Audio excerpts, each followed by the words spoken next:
আপনারা হয়তো ভাবছেন যে আমি একদিন আগে আপনাদেরকে বললাম যে আপনারা তারেক রহমান আসছেন না,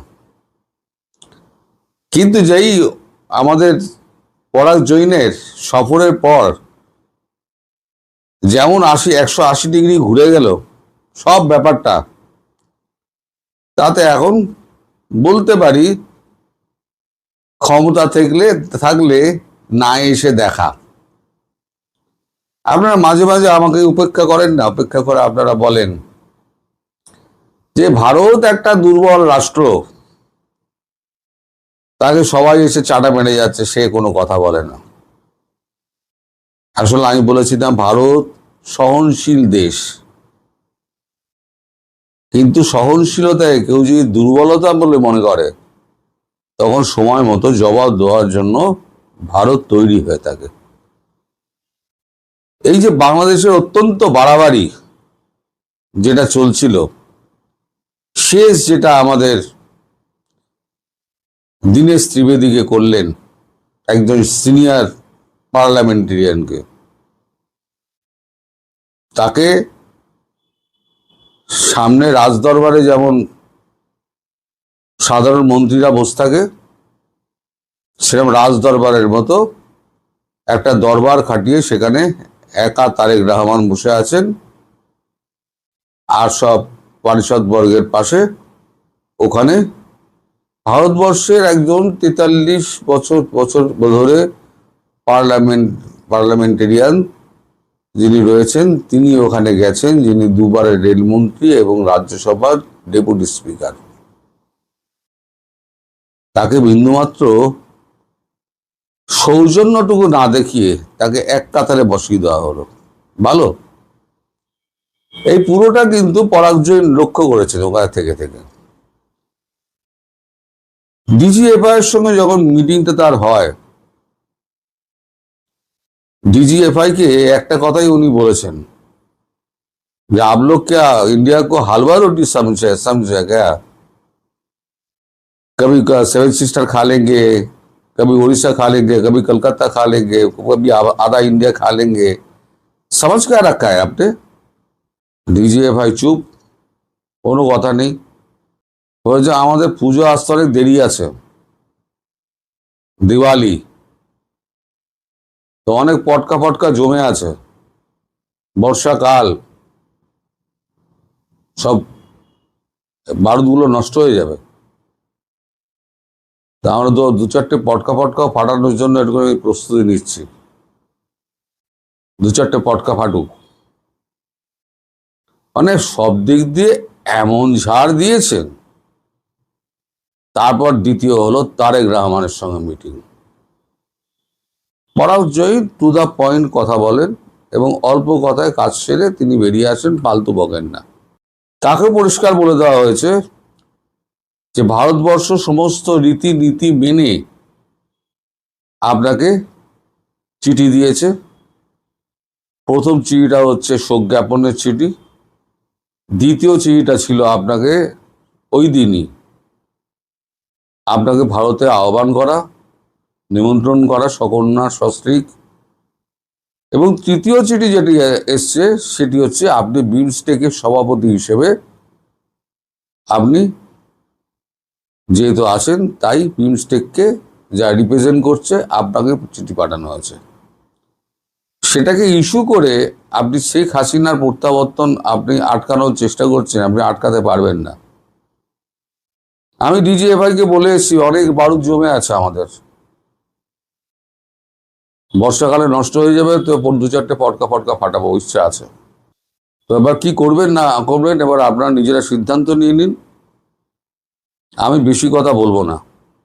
তবে শেখ হাসিনা ডিসেম্বরের আগেই ফিরবেন।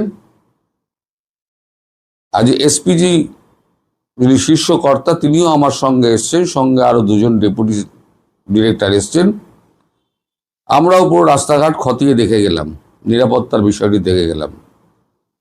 দর্শক একটু আপনাদের বলে রেখে দিই, এসপিজি স্পেশাল প্রোটেকশন গ্রুপ, এই স্পেশাল প্রোটেকশন গ্রুপ দেখবেন কালো ড্রেস পরা থাকে। প্রধানমন্ত্রী যখন যান বা আমাদের রাষ্ট্রপতি যখন যান, তার গাড়ি হচ্ছে, গাড়ির সঙ্গে যারা দৌড়য় বা গাড়িতে ঝুলে থাকে আগু পিছু, তারা হচ্ছে স্পেশাল প্রোটেকশন গ্রুপ।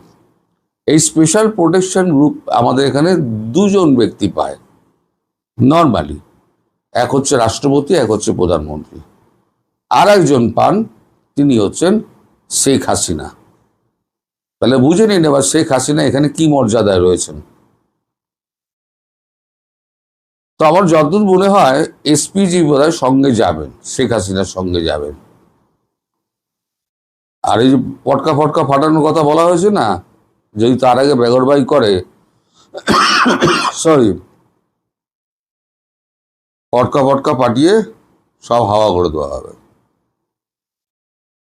এটা হচ্ছে একটা ভারতের দিক দিয়ে কঠিনতম বার্তা।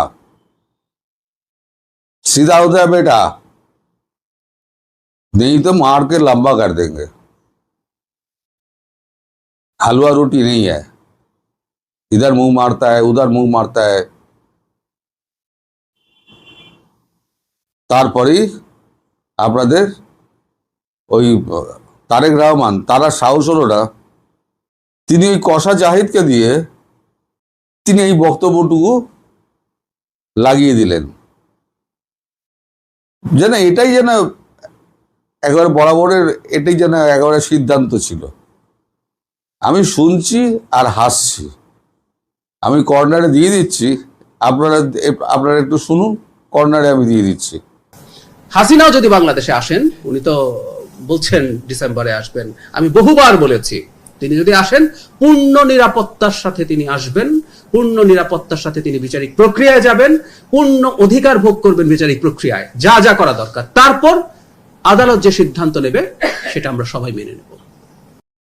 এবার বলি, ভারতে সার্জিও ঘোষ এবং দীনেশ ত্রিবেদী এবং আমাদের অজিত দোভালের সঙ্গে একটা মিলিত বৈঠক হয়েছে আজকে সকালে। তার আগে কালকে রাত্রিবেলা তো বৈঠক তো হয়েছেই মোদিজির সঙ্গে, পুরো রিপোর্ট দিয়েছেন মোদিজি। তারপরে এখান থেকে কোনো রকম খবর টবর গেছে, মানে পরাগ জৈনের কাছে, পরাগ জৈন তখন কড়া ডোজ দিয়েছে। তো সার্জিও ঘোষ যে টুইটটি করেছেন, সে টুইটটি আমি এখানে তুলে দিলাম। এই টুইটটা এরা করেছে নিউজ18 থেকে আমি নিয়েছি। সেখানে লেখা হচ্ছে, US ambassador to India Sergio Ghosh met national security adviser Ajit Doval for talks and strengthening US India strategic partnership, এরকম কিছু একটা হবে, মোড় বলে দেওয়া আছে। আমি আর মোড়টাকে আর তুলিনি। আমি এই টুইটটা আমি আপনাদের এখানে লাগিয়ে দিলাম। এবার আসে আর একটা কথা, সেটা হচ্ছে এই যে আমাদের এখানে, আমাদের তো মাল্টি পার্টি গভর্নমেন্টে আমাদের এখানে 18-20টা ভাষার এমপি রয়েছেন। এই ধরনের যত আপনার হয়, আপনার আলোচনা হয় বা ভিজিট হয়, সফর যখন হয়, বিশেষ করে 71-এর পরে আবার যখন এরকম একটা অবস্থার দিকে এসছে, তখন একটা রিপোর্ট বিভিন্ন ভাষায় টাইপ করা হয়। এই রিপোর্টটা আসে অরিজিনাল, সেখান থেকে বিভিন্ন ভাষায় টাইপ করে সাংসদদের কাছে তার ভাষা অনুযায়ী পাঠিয়ে দেওয়া হয়। তাই বাংলা ভাষার রিপোর্টের একটি অংশ আমি পড়ছি, পুরো রিপোর্ট পড়তে পারবো না, একটি রিপোর্টের একটি অংশ আমি পড়ছি। এই সফরের মধ্যে দিয়ে ভারত বিশ্বমঞ্চে আঞ্চলিক রাজনীতিতে তাদের অটল অবস্থান পুনর্ব্যক্ত করেছে। শেখ হাসিনার শুভ প্রত্যাবর্তন ও জীবন সুরক্ষার প্রশ্নে বন্ধুপ্রতিম রাষ্ট্র হিসেবে ভারত কতটা সংকল্পবদ্ধ, এই পদক্ষেপ তার উজ্জ্বল প্রমাণ। নিজেদের সীমান্ত রক্ষা, যৌথ সমৃদ্ধি নিশ্চিত করা এবং দক্ষিণ এশিয়ার ভূ রাজনীতিতে শান্তি বজায় রাখতে তারা মাঠ পর্যায়ে একটি সুস্পষ্ট রোডম্যাপ উপহার দিয়েছে, মানে বাংলাদেশকে। কোনো অশুভ শক্তি, মানে বাংলাদেশে যারা পাকিস্তানি রয়েছে বা মৌলবাদী রয়েছে, কোনো অশুভ শক্তি বা প্রতিবন্ধকতা যে অবস্থানকে বিচলিত করতে পারবে না, তা আজ দিবালোকের মতো স্পষ্ট। অর্থাৎ ওই যে পটাকাবাজির কথা বললাম, এটা যদি না হয় তাহলে পটাকাবাজি কতগুলো পটাকা ফুটতে পারে আর কি। ওই কালী পটকা দোদমা আছে না আমাদের কালী পুজোয় ফাটে, এরকম পটকা ফুটতে পারে। তার জন্য আপনারা তৈরি হয়ে থাকবেন। তো সব মিলিয়ে এবার আবার পুরনো কথা ফিরে আসে। এখন তারেক রহমানের যা অবস্থা, তারেক রহমান না এসে দেখাক, সাহসটা দেখি একবার যে উনি আসছেন না। আর দীনেশ ত্রিবেদীর সঙ্গে আর একবার ওনার বৈঠক আছে। এই দীনেশ ত্রিবেদী আজকে রাত্রিবেলা আর কালকে সকালবেলা হয়তো ফিরবেন দিল্লি থেকে। ফিরলে পরে আবার একটা বৈঠক আছে। তখন দেখব রাজ সিংহাসনে তার পাশে একটি ছোট্ট চেয়ার ভিখারি ভারতের কোনো এর জন্য, নেতার জন্য বরাদ্দ হয়েছে কিনা। যদি না বরাদ্দ হয় তাহলে তার জন্য সে উপহারটা কিন্তু তিনি পাবেন। এখন ঘটনা বলেছি না, ঘটনা অনেক, আপনার ঘটনা বহুল হবে, অনেক নাটক হবে। নাটকের এখন সিন এখন উঠতে শুরু করেছে। এই যে পর্দা না উঠতে শুরু করেছে, কার্টেন রেইজার যাকে বলে। এই কার্টেন রেইজার যখন পুরোটা উঠে যাবে তখন দেখবেন শেখ হাসিনা ঢুকছেন। কার্টেন রেইজার উঠে গেলে শেখ হাসিনা ঢুকছেন এবং আপনাদের স্বপ্ন পূরণ হবে।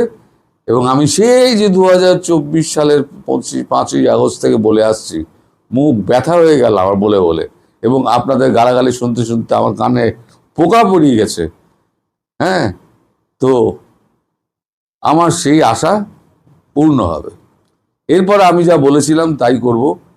যা আমার একটা মিশন ছিল, আমি মিশনে আমার কমপ্লিট হয়ে গেলে এবার আমার এখানে যাত্রা হয়তো শেষও হয়ে যেতে পারে। সেটা আপনারা কমেন্টে বলবেন যে আমার যাত্রা এখানে শেষ হবে নাকি আমার যাত্রা আমি বজায় রাখবো। আপনাদের উপর নির্ভর করছে। সবাই ভালো থাকবেন, সুস্থ থাকবেন, সাবধানে থাকবেন। নমস্কার।